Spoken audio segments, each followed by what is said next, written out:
Hello, everyone. I am here today for our episode 69 with my awesome co host, Christine Zamuda. Today's episode is inspired by our reflections on thriving with plants, nature, and outdoors. We have been reflecting on this actually ever since the Earth Day in April. There is a lot of study out there that says plants are more than just decorative elements. They actually contribute to our well-being in multiple ways. So we want to take the time today to dive into that and maybe cover some lesser known scientific facts as well as fun facts to inspire us to have a relationship with plants. Some of the key findings around how plants can help us, or greenery in general of any kind. There are a lot of proven studies that talks about their effect on stress reduction and anxiety relief. It says exposure to any kind of greenery, even indoors, has been linked to reduced heart rate and blood pressure, prompting relaxation. And I think we can all use that calming effect one way or another. So that's pretty interesting. The other piece is actually one of from my favorite places, Texas A&M University, which we are connected with, and it found that people who surround themselves with plants experience fewer depressive symptoms. As a matter of fact, there is plant-based therapy that is used to help veterans and disaster survivors to manage the PTSD. I think we see a lot of the service dogs and service animals who can help manage stress and manage anxiety. But plants are also found to be just as effective to complement ways by which we can cope with stress. Um, Another study in Korea also showed that the cognitive behavioral therapy conducted in a forest setting led to higher remission rates for depression compared to hospital-based therapy. I think we see examples of that settings in beautiful nature by lake, forest, trees, and the calming effect that it has. So it's scientifically proven on how it can help us calm down, reduce depression, and generally help us in a good mood. And the last thing I'll call out is enhanced memory and focus. I think that's another one that we can probably benefit from. And we probably implicitly experience this where when we go for a walk, we may think we think more clearly, it clears our head, it gives us a sense of creativity, and it also improves memory retention and concentration compared to urban settings. So when we put that all this together in terms of stress reduction, enhancing cognitive function, improving air quality, it just seems like go get a plant or go see a plant right away kind of action comes to mind. And at the end of the day, as we see in all of our episodes and we reflect on it, we know when something feels good, and incorporating plants into our lives intentionally, which is not that hard to do, can be a great step in our well-being journey. So Christine, I will ask you, personally, what are some benefits perhaps you experienced when you interact with plants? Yeah. Well, two things come to mind. I think I mentioned on one of the previous episodes that I was going to do a forest bathing event. And when I told my husband that, he's like, just rolls his eyes, like, what are you getting into now? Like, it's always something wacky. And sure. The first thing he's like, are your clothes on? I need to know this. When you say dating, Yes. yes, what do I we was mean? I was like, I think so. They didn't tell me that they were not going to be on. So anyway, I go to the gardens with a couple other friends who had done this before. And this started, I guess, in the 1980s. There was a researcher who, like you were talking about earlier, wanted to study all of the positive benefits of being in nature, and they found that immersing yourself in plants, trees, everything around you, flora and fauna, really made a difference. And what they learned scientifically is that trees in particular give off phytone sides. And these are actually the defense mechanisms that trees use to fight off insects and to keep thriving and keep living. And they started studying what happens when people spend more time in nature. And they were finding that these particular chemicals that the trees get off, the good chemicals, actually help boost immunity in people. And they're finding that even, your cancer cells, could respond, that kind of thwarts off that disease, just a boost of immunity. And of course, all of the things that you mentioned, like reducing stress, feeling better. So forest bathing was awesome. I mean, the couple things that we did, it was all about senses. So you quieted yourself and first listened to the closest sound, farthest sound, and it was the birds chirping and the louder bird chirping, or the rain. There was a little bit of rain that day, and just kind of quieted you. Then you walk through this garden, and she invited us to just like look at the movement. Look at the movement of plants, look at the movement of the butterflies, and just, again, calm yourself. Then there was smell. We had some ginger tea. There was some taste. There was, touch of the trees, and just feeling, what did you expect when you looked at it? And was that expectation met, or was it different? Just, sort of immersing yourself. Beautiful day, very relaxing. It was 90 minutes of just, kind of an escape to nature. That sounds amazing. And the clothes were on. Yes, clothes were on. Okay. Clothes were Yeah, on. that's Yeah. that's good. Yes. That's good. I Yes. think that's thank you for sharing that experience, Christine. That's an interesting expression of that experience, forest Mm-hmm. bathing. I initially struggled with it as well. I'm like, okay, I know forest, we go for a walk, for a hike, but what is the bathing part? So, and then we also have the terminology sound bath. And I guess we are calling out the immersive aspect of this. Mm-hmm. And I think just taking a few minutes to pay attention to what's going on around us, even if it is a pot of plant, it just interrupts the stress cycle. I find that in myself as well. And how the nature is constantly changing from day to day. We have several magnolia trees in our backyard, and I take a look at them in the morning, and new blooms are coming out, old blooms are falling off the tree, like this constant renewal cycle. And I Mm-hmm. think it probably deepens, I feel like, sense of gratitude that we have for the day and the opportunity ahead of us. It is big benefit. And in my attempt to pass this on to my college kids at the time, I'm like, okay, you have to have a plant in your environment. And I also know you will not take care of this plant. So they each got a pot of cactus. And I'm like, okay, it is still something. And we know this is not going to die. So that was our attempt of infusing plant into their environment.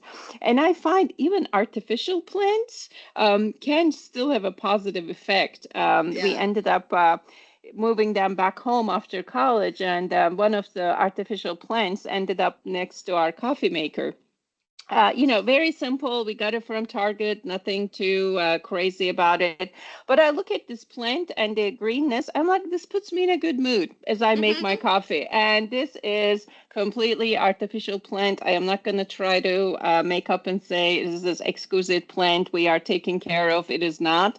But like, it's amazing the effect of small things making a big difference. And it doesn't include diet. That's my favorite part. Yeah, totally. Well, I think seeing an artificial plant and knowing it's going to be forever that Yes. beautiful is also makes you happy. It's funny you mentioned the college experience. It just brought a memory back to me. My roommate and I, we had this green ivy, and the thing wouldn't die. Like, we didn't take care of it. We hardly watered it. It lived for years and years and years beyond college. We actually split it when we left. We're like, we can't leave old Greenie.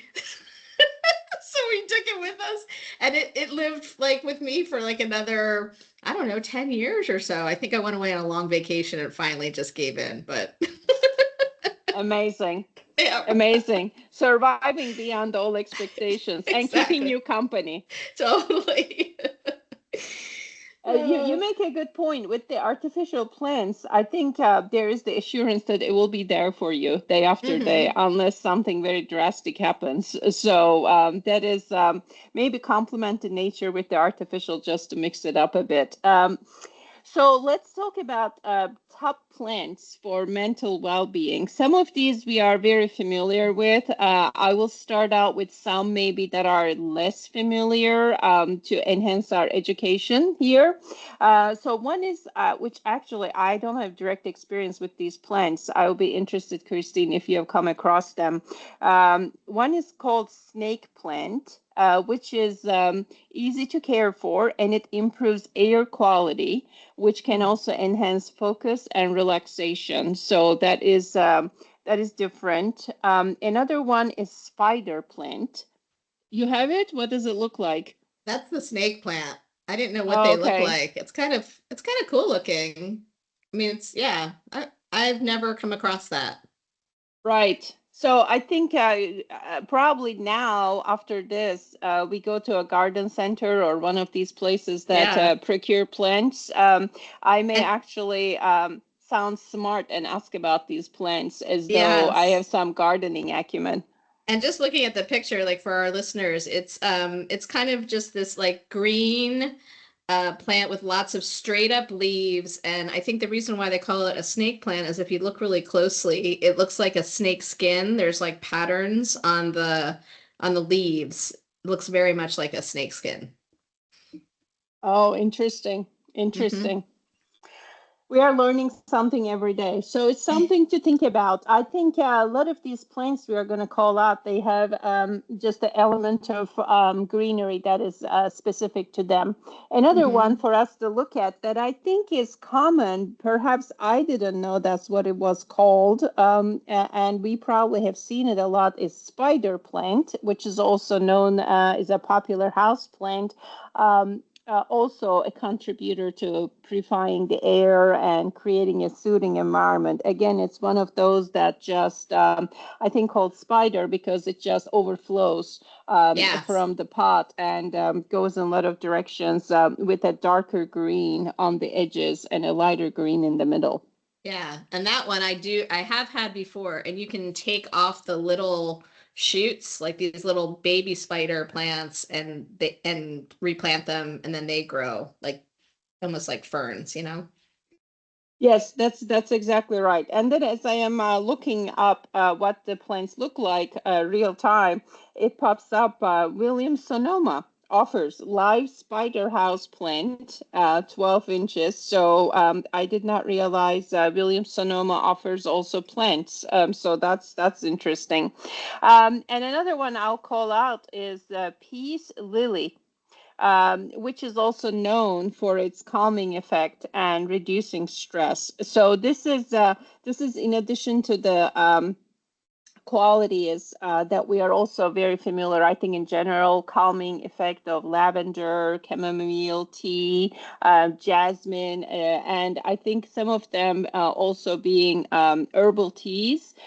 It's Hmm. another dimension of the calming effect that we have. And I think when I look at especially the British shows or European shows, it's like put the kettle on. Anytime there's a stressful situation, put the kettle on.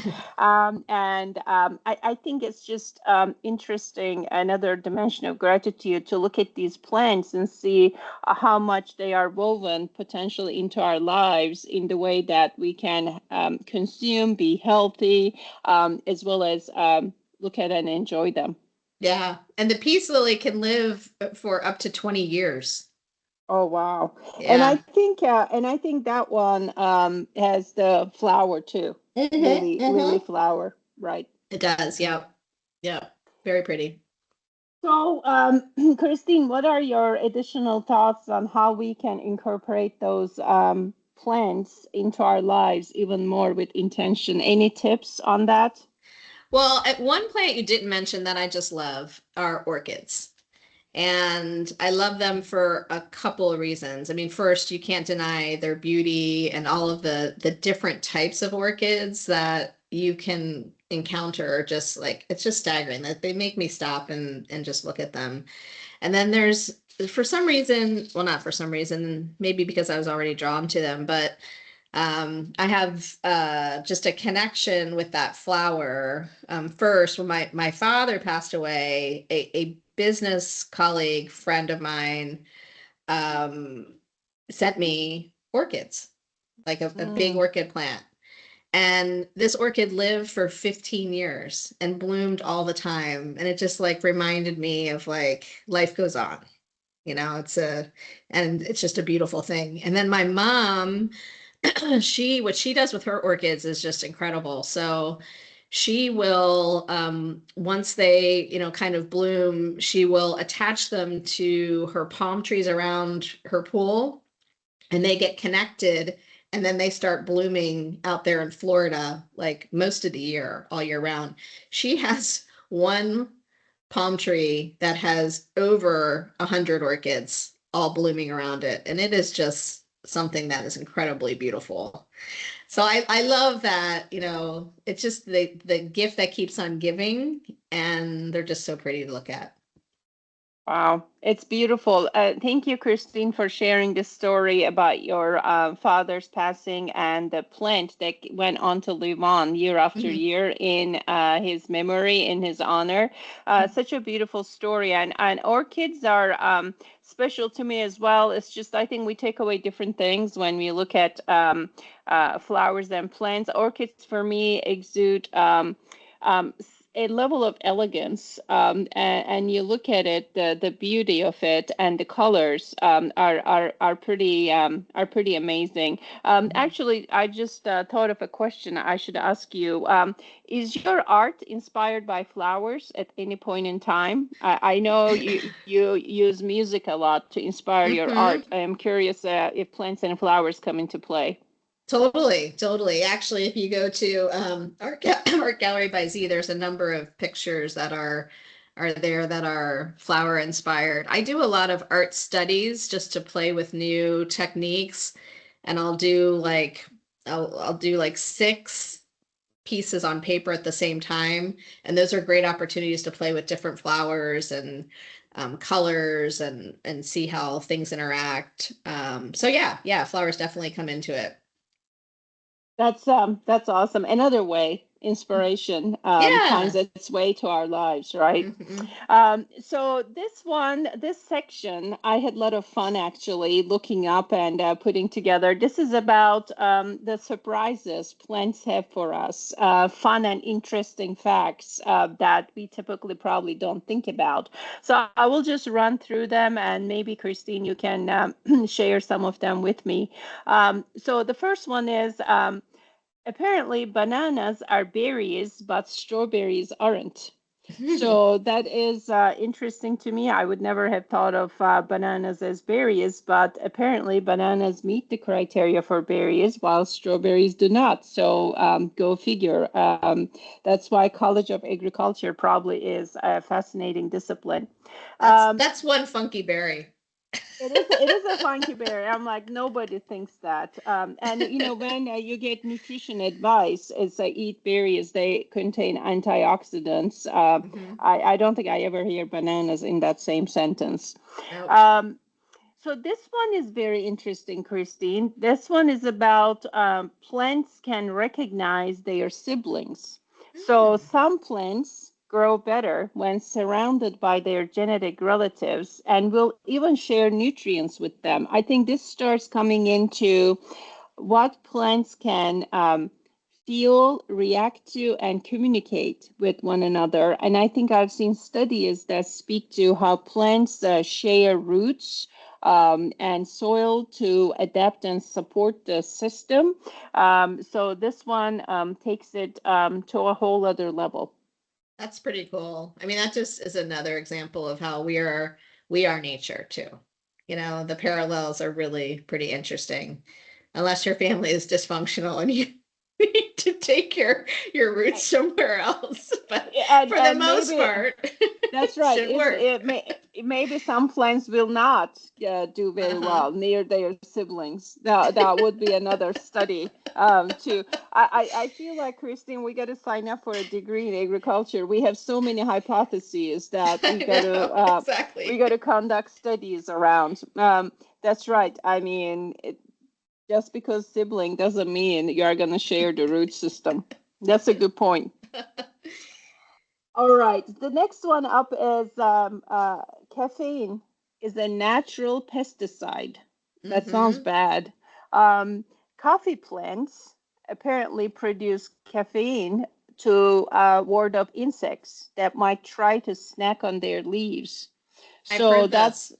yeah, so that's interesting. I don't Mm. like to think about it in those terms that we are ingesting natural pesticide on a daily basis. But it is interesting how I think plants obviously evolve to survive and adapt to their environment. Yeah, yeah. Well, I've heard that you can put coffee grounds around like the foundation of your house if you have an ant problem and they won't come in. I've never done that.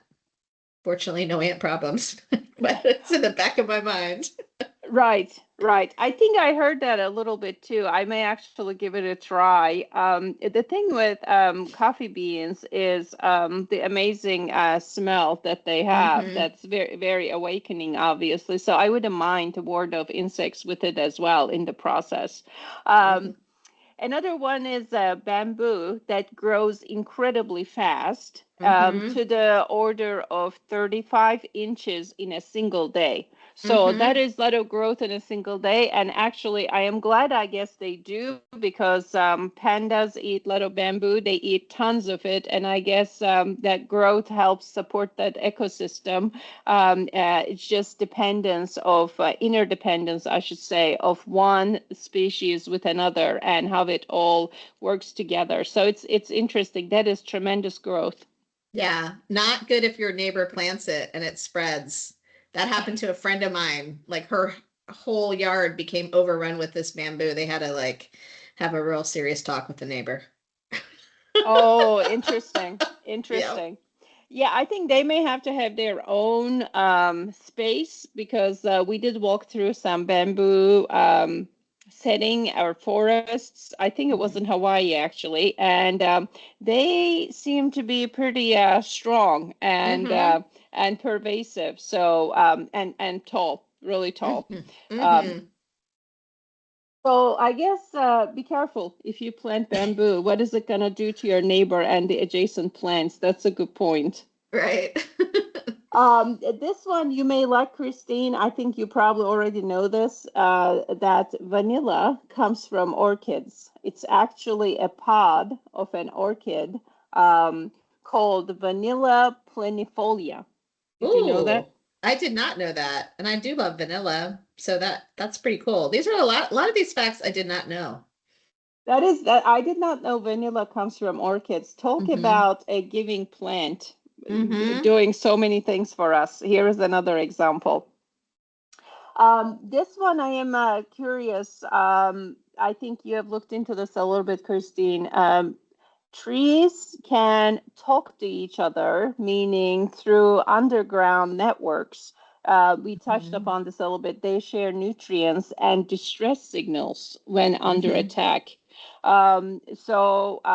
There is this notion of, can trees understand us? Can they react to our voice? I think the other piece is that it seems like they are definitely communicating with one another.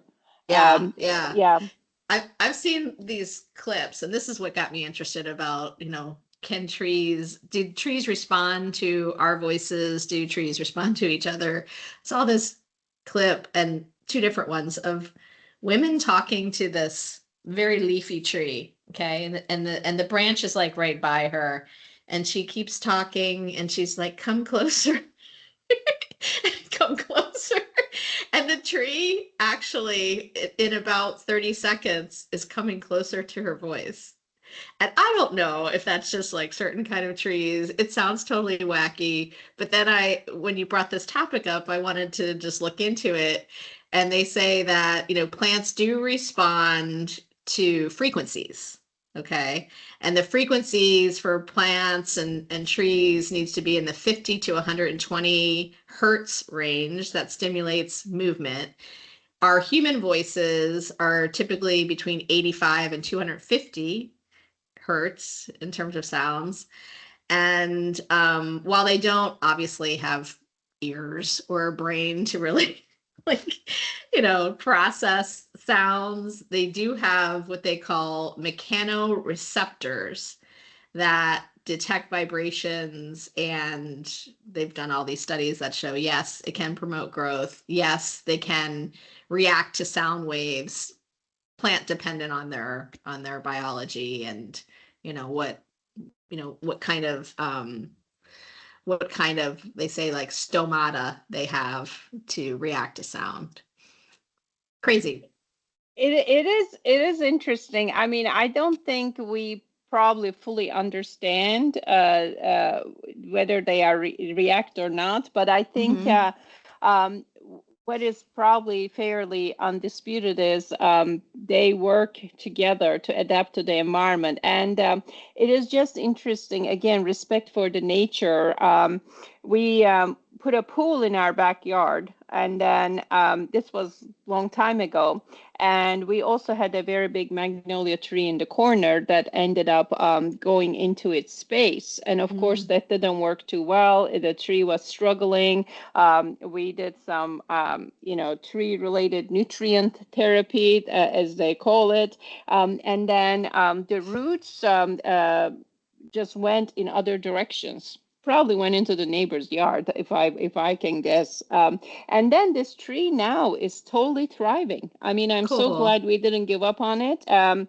And it's just to see the adaptation to the environment is just incredible. We talk a lot about resilience, grit, adaptation for ourselves, humans, and then I think you look at the nature, you observe how that happens on a daily basis. Is inspirational. Totally. But yeah, I don't know that. We are going to get a response in the way that we consider a response talking to the trees, but you never know.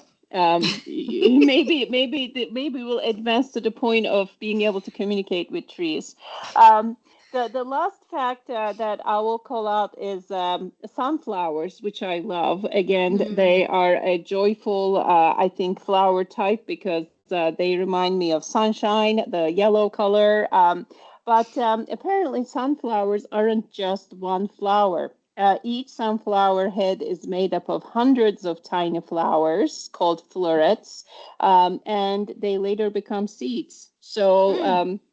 when you look at it, it looks like single flower, but it's actually made up of hundreds of tiny flowers, which become seeds, which probably is part of their, ongoing life cycle. So I think all of this is probably just scratching the surface here.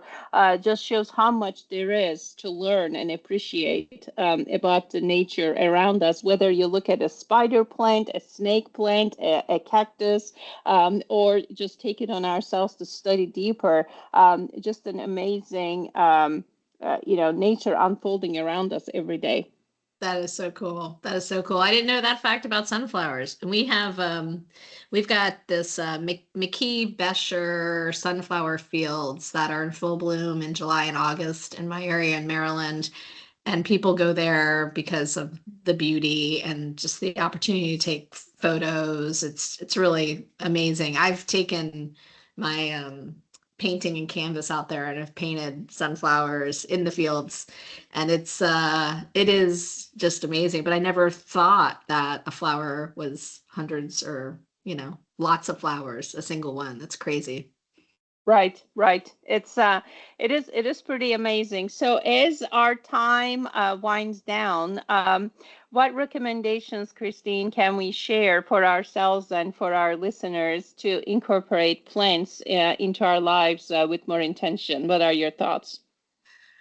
Well, I think we recognize that even looking and caring for plants makes us feel good. So if you can find a place in your home for some greenery, try and treat yourself to flowers more often. That's also, we didn't talk much about that, but having fresh flowers also is a mood booster. and there's lots of science behind that. So something that you can do there. And obviously, like a lot of these that you brought up, the plants for mental well-being, I'm really curious. I mean, I'm going to go, I think, to my local Home Depot and, pick up a snake plant, maybe get a big peace lily, see if I can grow that sucker for, a good number of years. Yeah, just get out in nature, change it up. That's right. I think let's go visit a garden center, maybe look with Mm-hmm. a little bit more intention as opposed to passing express like typically I do. Mm-hmm. And the other thing is, I think probably most of us have access, even in an urban setting, to a botanical garden. Mm-hmm. And, those gardens are pretty amazing. They create a lot of diversity and they host fun events. The Yes. one in Houston hosts a sip and stroll event. You can just leisurely sip your wine and stroll the grounds with your Mm-hmm. friends, with your family. And I think with summer upon us, it gives us a lot of opportunity to just go buy a plant or plant a seed or and stroll in the nature, even if it is through Home Depot or garden center, place like that, and just learn something new about a Yes. plant. Yeah. And I forgot to mention when I was talking about forest bathing, but there's an app for everything, but there's a website where you can find the closest forest bathing activities in your own hometown, and they're everywhere. The guide who took us also does part-time in Florida. So she does things like where the manatees are swimming and, some really cool experiences. So we'll definitely put that link in for our listeners if anyone is curious. Oh, wow, that sounds amazing. That sounds Hmm. amazing. I have to look one up where one may exist near Houston because things are very flat. And what we do have are magnolias, oak trees, and crepe myrtles, which are also beautiful and blooming this time of Hmm. year. So that would be amazing. Thank you, Christine. Hmm. Um, so I think we are going to sign off for today. This episode actually inspired us to think more deeply, especially given the time of year and summer ahead of us, on continuing to enhance our well-being by spending time outdoors. So I think we may dive into that in our next episode, creative and fun and joyful ways to do that. Till the next episode, we'll say bye for now. All right. Take care, everyone.